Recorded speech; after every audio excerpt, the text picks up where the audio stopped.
ఇదే అంశానికి సంబంధించి మరింత సమాచారం అందించేందుకు మా ప్రతినిధి మణికంఠ లైవ్ లో రెడీగా ఉన్నారు. మణికంఠ, చెప్పండి, అక్కడ ఉన్న ప్రస్తుత పరిస్థితి ఏంటి?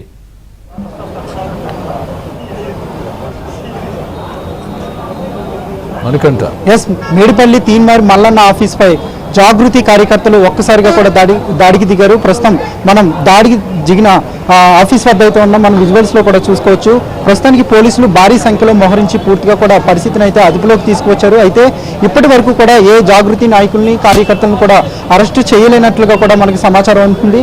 లోపల ఆఫీస్ లోపలే ఈ ఘటన జరిగిన తర్వాత కూడా లోపలే మల్లన్న లోపలే ఉన్నారు. ఆయన్ని పరామర్శించడానికి పలు బీసీ నాయకులు కూడా వస్తున్నారు. పలువురు ఇప్పుడిప్పుడే చేరుకుంటూ ఉన్నారు. ఇప్పటికే కేసు నమోదు చేసిన పోలీసులు కూడా దర్యాప్తు అయితే ప్రారంభించారు. ఎంతమంది దాడికి దిగారు, అలాగే వాళ్ళు ఏమేమి ఆయుధాలతో వచ్చారు అన్న కోణంలో కూడా పూర్తిగా కూడా ఒక దర్యాప్తు అయితే ప్రారంభించారు. చుట్టుపక్కల ఉన్న సీసీటీవీ ఫుటేజ్ను కూడా పోలీసులు అయితే ఇప్పటికే స్వాధీనం చేసుకున్నారు. ఘటనా స్థలానికి మేడిపల్లి ఏసీపీ కూడా కొద్దిసేపటి క్రితమే చేరుకుని పూర్తిగా కూడా వివరాలు అయితే ఆరా తీస్తున్నారు. ఎంతమంది జాగృతి నాయకులు వచ్చారనే దానిపై పూర్తిగా కూడా ఒక వివరణకైతే పోలీసులు అయితే ఈ దర్యాప్తు చేపట్టారని చెప్పుకోవచ్చు. ఒక్కసారిగా కూడా ఉదయం 11 గంటల ప్రాంతంలో జాగృతి నాయకులు ఒక్కసారిగా క్యూనిస్ ఆఫీస్కి అయితే చొరబడ్డారు. మొదట మహిళలు లోపలికి వెళ్ళి అనంతరం వాళ్ళ వెనకే పురుషులు కూడా ఉన్నారు. ఒక్కసారిగా లోపలికి వెళ్ళి క్యూనిస్ లో ఉన్న సామగ్రితో పాటు ఫర్నిచర్ అలాగే ఎక్విప్మెంట్స్ మొత్తం అన్నిటినీ కూడా ఒక్కసారిగా ధ్వంసం చేయడం ప్రారంభించారు. ఆ ధ్వంసం చేసిన అనంతరం వాళ్ళు లోపలికి వెళ్ళి మనుషులను కూడా కొట్టబోయారు.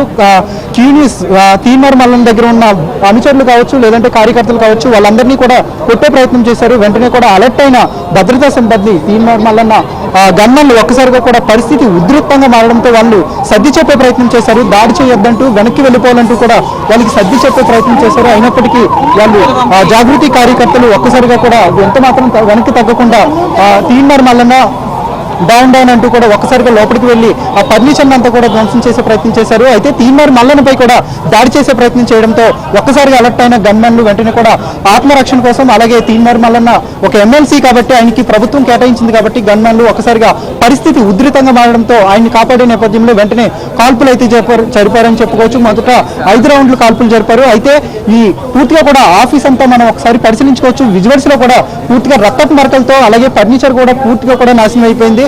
అలాగే కొంతమంది తీవ్రంగా గాయపడినట్లు కూడా మనకి సమాచారం అందుతుంది. ప్రస్తుతం సుమారుగా 40 నుంచి 50 మంది వరకు జాగృతి నాయకులు ఒక్కసారిగా లోపలికి వచ్చినట్లుగా పోలీసులు అయితే భావిస్తున్నారు. మరోవైపు ఇప్పటికే తీన్మార్ మల్లన్న గన్మన్ కూడా కాల్పులు జరిపాడు కాబట్టి ఏ నేపథ్యంలో జరిపాడు, ఎందుకు జరిపాడు అనేది కూడా ఒక వివరణ కూడా ఇవ్వాల్సి ఉంటుంది పోలీసులకి. ఆ కోణంలో కూడా పూర్తిగా కూడా పోలీసులు అయితే దర్యాప్తు చేపట్టారని చెప్పుకోవచ్చు. ఇప్పటికే ఘటనా స్థలానికి చేరుకున్న ఉన్నతాధికారులు పూర్తిగా ఆ ఘటన ఎలా జరిగింది, ఆ సమయంలో ఏం జరిగిందనేది అటు విజువల్స్ ఉన్నాయి. దాని ఆధారంగా కూడా తీన్మార్ మల్లన్న నుంచి కూడా వివరణ అడిగే అవకాశం ఉంది. అయితే ఇప్పటికే ఈ బీసీలకు సంబంధించి తెలంగాణలో బీసీ రిజర్వేషన్లకు సంబంధించి కవిత స్పందిస్తూ కూడా ఆమె ఒక సంబరాలు చేసుకున్నారు జాగృతి కార్యాలయంలో. దానికి అనుబంధంగా తీన్మార్ మల్లన్న కొన్ని జహీరాబాద్ ప్రెస్ మీట్ లో అక్కడ ఒక సభలో కొన్ని ఆరోపణలు అయితే గుప్పించారు. దానికి వ్యతిరేకంగా ఈ జాగృతి కార్యకర్తలు ఒక్కసారిగా కూడా ఈ దాడికి దిగినట్లుగా తెలుస్తుంది.